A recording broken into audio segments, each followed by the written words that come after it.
was identified as mentally retarded, put back from the 5th grade into the 4th grade, and stayed in that category until I got out of high school.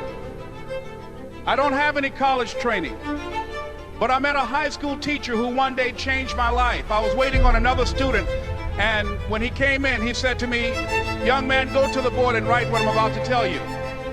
And I said, I can't do that, sir. He said, "Why not?" I said, "I'm not one of your students."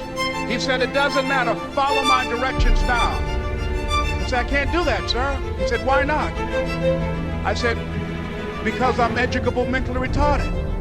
And he came from behind his desk and he looked at me. He said, "Don't ever say that again. Someone's opinion of you does not have to become your reality." And as he talked, my heart began to beat fast.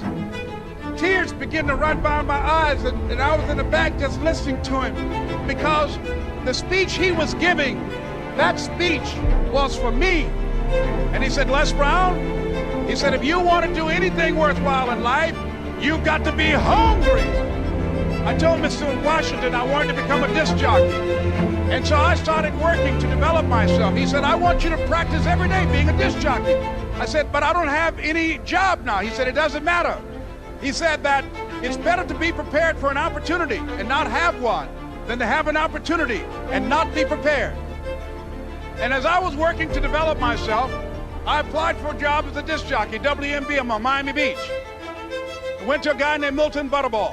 I said, "How you doing, Mr. Butterball? I'd like to get a job as a disc jockey." He looked at me, he said, "You have any broadcast background?" I said, "No, sir, I don't." "You have any journalism background?" I said, "No, sir, I don't." He said, "We don't have any jobs available." I said, "Yes, sir." I went back to Mr. Washington and I told him. He said, "Don't take it personally."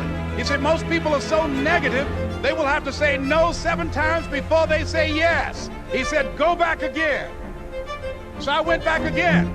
I said, "How you doing, Mr. Butterball? My name is Les Brown." He said, "I know what your name is. What do you want?" I said, "I'd like to know whether or not you have any jobs as a disc jockey, sir." He said, "Didn't I just tell you yesterday we didn't have any jobs?" I said, "Yes, sir, but I know whether or not somebody got laid off or somebody was fired, sir." He said, "No one was laid off or fired. Now get on out of here."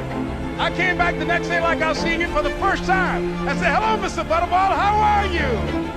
He looked at me with rage. He said, "Go get me some coffee." I said, "Yes, sir." And I went to get him some coffee. After a while, I would get their lunch and dinner, and I would go in the control rooms and take the disc jockeys their food, and I would not leave until they would ask me to leave. One Saturday afternoon, while I was at the radio station, a guy named Rock was drinking while he was on the air. I was the only one there, looking at him through the control room windows, walking back and forth, young, ready, and hungry. Pretty soon the phone rang, and it was the general manager. And I answered the phone. I said, "Hello?" He said, "Les, this is Mr. Klein." I said, "I know." He said, "Rock can't finish his program." I said, "I know." He said, "Would you call one of the other DJs in?" I said, "Yes, sir." I hung the phone up. I said, "Now he must think I'm crazy." I called my mom and my girlfriend, Cassandra. I said, "Y'all turn up the radio and come out on the front porch. I'm about to come on the air." I waited for about 20 minutes, and I called him back. I said, "Mr. Klein, I can't find nobody."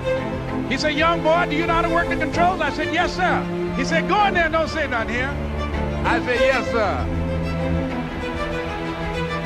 I couldn't wait to get behind those controls. I put on an old Stevie Wonder record called Fingertips. I sat down behind that turntable. I said, "Look out, this is me, LB Triple P, Les Brown, your platter playing papa. There were none before me, and there will be none after me. Therefore, that makes me the one and only. Young and single and love to mingle, certified, bona fide, indubitably qualified to bring you satisfaction, a whole lot of action. Look out, baby, I'm your love man." I was hungry. I was hungry. You got to be hungry. Begin to know that you have greatness within you.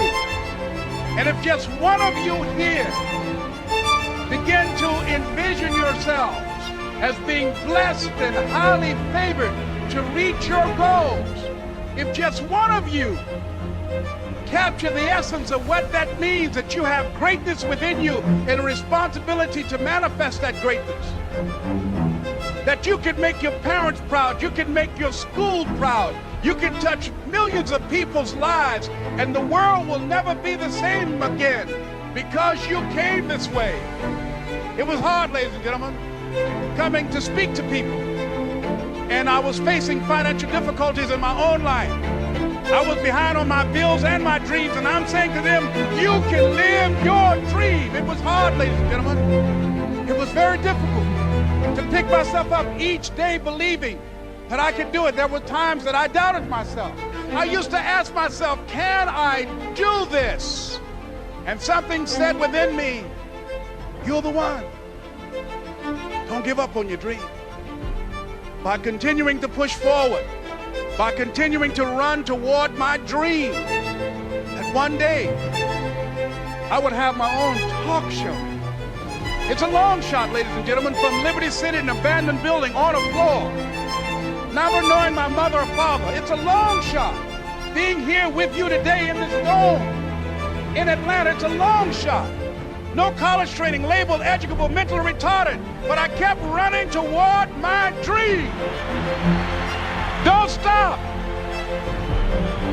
Don't stop running toward your dream.